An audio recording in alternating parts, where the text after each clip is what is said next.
भक्तजनों, हर हर महादेव। 39वां अध्याय।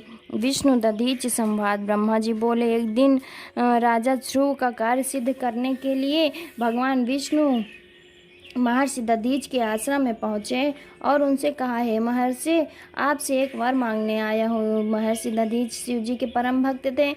उन्होंने जो नेत्र बंद कर शिव जी का ध्यान किया तो विष्णु जी का कपट ज्ञात हो गया। उन्होंने कहा, मैं समझ गया, परंतु आप भगवान हैं, मैं आपसे क्या कहूँ। फिर ब्राह्मण का वेश धारण कराए हैं। हे सुव्रत, आप इस वेश को त्याग दीजिए। मैं शिव जी का भक्त हूँ, सब कुछ समझ गया हूँ। राजा ध्रुव के कल्याणार्थ आप मुझसे छल करने आए, परंतु मैं आपसे कहता हूँ कि आप शुद्ध रूप से होकर भगवान शंकर का स्मरण कीजिए। उनके स्मरण से आपको किसी प्रकार की चिंता नहीं करनी होगी। देखिए, मुझे शंकर जी की कृपा से देवता दैत्य किसी से भय नहीं लगता। इस पर विष्णु जी ने महर्षि दधीच को प्रणाम कर कहा, हे मुनि, अवश्य आपका कहना सत्य है और मैं जानता हूँ कि जब से आप शिव भक्त हुए तब से आपको किसी का भय नहीं रहा।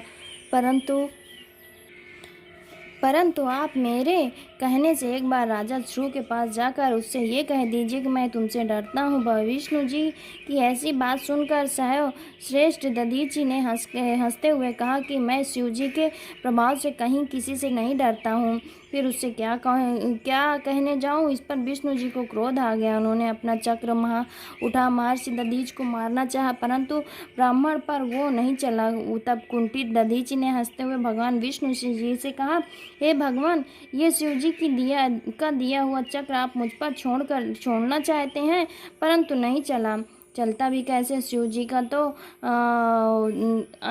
अस्त्र मुझ जैसे ब्राह्मणों के लिए नहीं है। यदि आप क्रुद्ध ही हैं तो ब्रह्म से ब्रह्मास्त्र आदि अस्त्रों तथा बाणों आदि का प्रयोग कीजिए। फिर तो दधीचि को निरा ब्राह्मण और पराक्रमहीन समझ विष्णु जी ने क्रोध कर उन पर अपने सभी शस्त्र चलाए। देवताओं ने भी विष्णु जी की सहायता की। इंद्रादि देवों ने बड़े वेग से मुनि दधीच पर अपने अस्त्र को चलाए, परंतु शिव भक्त दधीचि ने मुट्ठी भर कुशा उठाकर जो उन पर छोड़ा तो शंकर जी के प्रभाव से कुशा कालाग्नि के समान, त्रिशूल बन प्रलय अग्नि के समान अपनी ज्वालाओं से आयुधधारी देवताओं का संहार करने लगे। विष्णु यम इंद्रादि देवताओं के द्वारा छोड़े हुए उन त्रिशूलों को प्रणाम कर कुंठित हो गए। देवता पराक्रमी हो वहां से भाग चले। केवल विष्णु जी ही वहां पर टिके रहे, परंतु वे भयभीत ही रहे।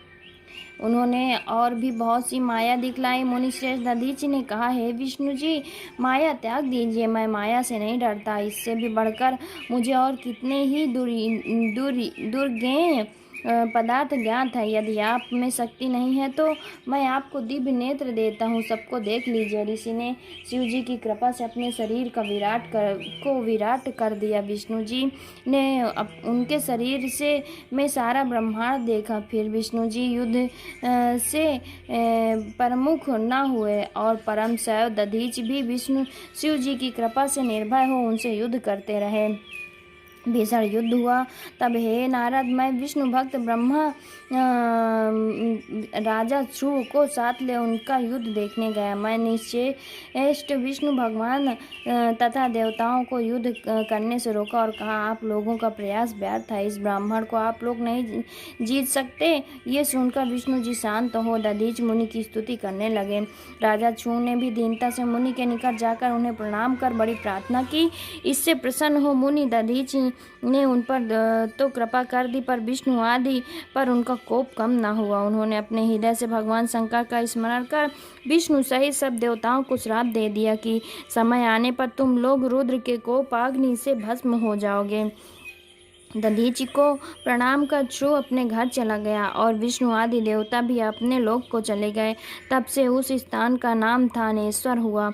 वहां जाकर भगवान शंकर का दर्शन करते हैं उसे सायुज्य मुक्ति प्राप्त होती है। इति श्री शिव महापुराण द्वितीय रुद्र संहिता सती खंड का 39वां अध्याय समाप्त। भक्तजनों, हर हर महादेव।